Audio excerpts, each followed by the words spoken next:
Ito na mga lods, tuloy natin. So nung ipakita ko kanina yung paa dito na connection ay merong resistance, ayan o. So binuksan ko na yung, tinuwid ko na yung kanyang lock or clip. Ang pagbukas lang dito ay ganyan lang. Tingnan natin yung clip, ganyan lang o. Tapos ayan, ganyan lang siya. Ayan. So, para madali, dahil dalawa, ito, nilagyan ko ng marking para po hindi ako magkamali. Ayan o, 1. Tapos ito 1. Magkaparehas lang din sila pero nilalagyan ko ng marking kasi sa speaker at sa tinatawag natin na yung sa ating speaker selector at sa input selector. So, dito, ayan, kailangan natin itong kita dito kasi yung ating switch ay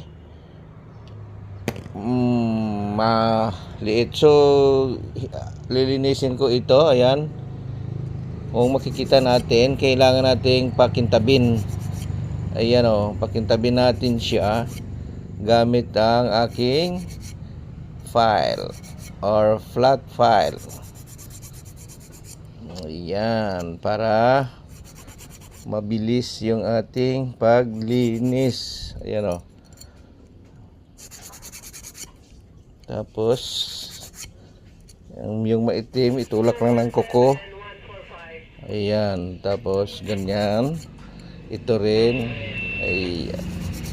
Tapos linisin natin ng steel brush para yung pagitan ng mga koneksyon ay magiging malinis. Ayan. Tapos lagyan natin ng kaunting langis para po madulas at matagal bumalik ang moisture. Nilagyan lang natin. Tapos yan ay lilihain natin. Ito ang ating switch. Pagkatapos natin yan mamaya maliha, ibabalik natin siya dito at ibabalik dito at itest natin. Okay, dahil hindi kakasya sa 3 minutes yung paggawa, so ganyan ilagay natin dito. So mamaya sa susunod itong paglinis ko, susubukan ko na hindi ako magsasalita. Gagawin ko na tuloy-tuloy kung makuha sa 3 minutes yung paglinis at yung tawag doon, paggawa. Okay.